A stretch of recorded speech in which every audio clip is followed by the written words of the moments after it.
नमस्कार मिथिलावासी। अँ सबके लिए फिर एक नचारी लकाल से सुनो।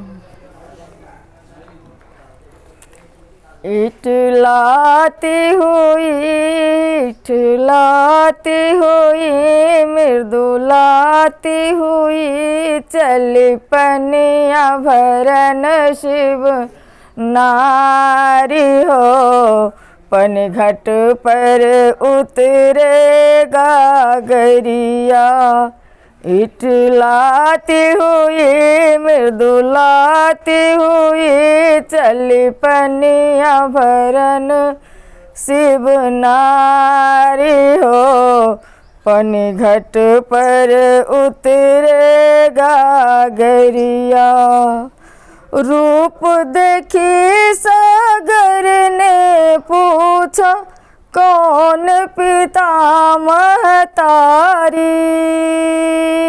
रूप देखी सागर ने पूछा कौन पिता महतारी। कौन देश के रहने वाले कौन पुरुष के नारी हो। कौन पुरुष के नारी। राजा हिमाचल पिता हमारे मैनावती महतारी। शिव शंकर है पति हमारे मैं हूँ उनकी नारी।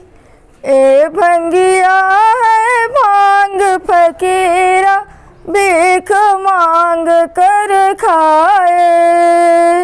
ए भंगिया है भांग फकीरा भीख मांग कर खाए।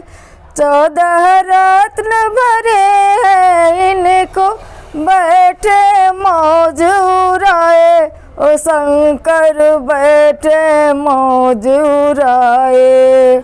इठलाती हुई मृदुलाती हुई चली पनिया भरन शिव नारी हो। पन घट पे उतरेगा गरिया।